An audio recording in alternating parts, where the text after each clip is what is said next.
Bryon Powell of iRunFar here with Nick Clark. How are you doing today, Nick? Pretty good. You had a very impressive third place finish here at the Hardrock 100, just 2 weeks after your Western States 100. Which effort was harder? Which race? Geez, well, two very different races, of course. Hard to say. I feel better today than I did after Western States, so in that respect, I guess this race is a little more forgiving on the legs. Mm-hmm. But you know, it's relentless. It's the kind of course where you just have to keep chipping away, and you've got these like 9 huge climbs. So yeah, mentally it's a lot tougher at Hardrock. Were there any physically? It's Western States is a harder race. Were there any I'm not going to finish moments, or any moments when you didn't want to be out on the course any longer? I think more early on than later on, just because of the magnitude of what I knew was coming, and maybe coming into grouse, I was kind of like, I could just drop here. It doesn't matter. I got nothing to prove. But no, I never really thought that I was going to drop. I never had a huge low where it was I was literally thinking it would be impossible for me to finish. I was pretty steady all day. What sort of systems or parts were failure? I mean, you have stomach problems. Was it your legs, your feet? No, my feet were way better at Hardrock than Western, which surprised me. Yeah. I changed socks probably 5 times on the course. I changed for the first time at Grouse, because I knew we had the big climb up Engineer and there wasn't going to be any creek crossings. That's right. So new socks, new shoes, and it felt like I had a new pair of feet. So that was great. That was a really, really good move. Worth the 2 or 3 minutes or whatever it took to get the socks and shoes on. And then coming into Telluride Telluride. Really, Uray. I started losing my stomach a bit. I was chewing on a lot of Tums to try and equalize. But the gels were just the thought of gels was really kind of make me feel nauseous.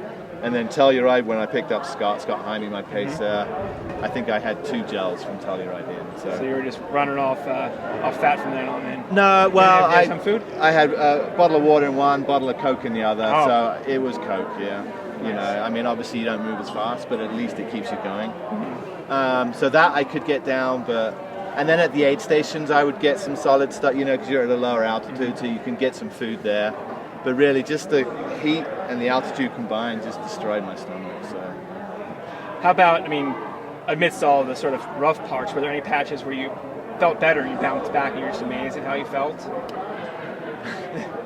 No, it was just a gradual downhill progression, to be honest with you. I never felt horrible. The climb out of Telluride, I felt pretty bad, but Scott kind of nursed me through that. I got a little, one of those tube locks. He said, just put this in your cheek and let it dissolve. And so that was kind of a harmless way to get calories down.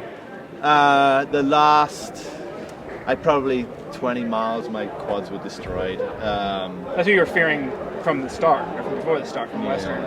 But it was a really steep descent that I just couldn't run them. I had to go down sideways. The cruiser grades were all right. I could run those pretty comfortably, and the flats were, the rare instances where there was some flat running was good. The hiking up the steep stuff was all right. Really for me that was just all right, it's a nice break.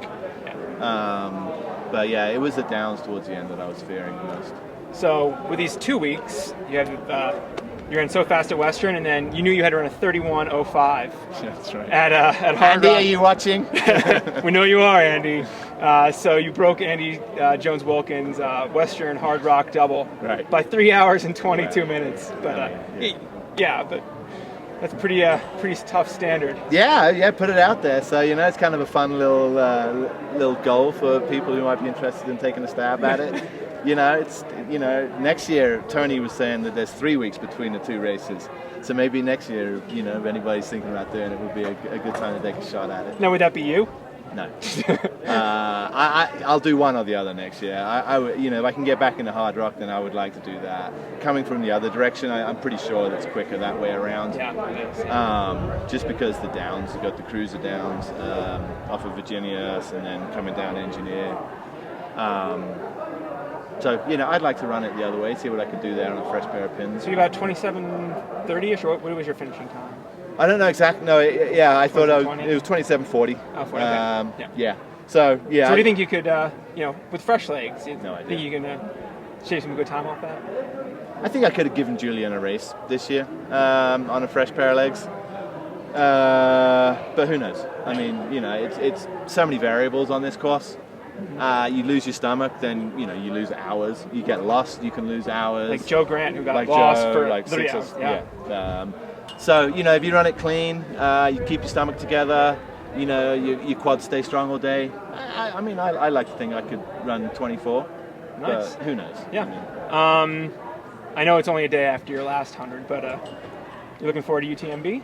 Yeah. I'm looking forward to being out there. Yeah. Going to do Sierre and Al before. It's a, I think, 19, 20 mile mountain race in Switzerland, so that'll be fun. And then UTMB that'll cap it off, and then I'll be done. Excellent. Season. Well, best of luck. Congrats on your race. Best of luck resting up, and see you in Chamonix in a couple weeks. Very cool. Can't wait. Yep.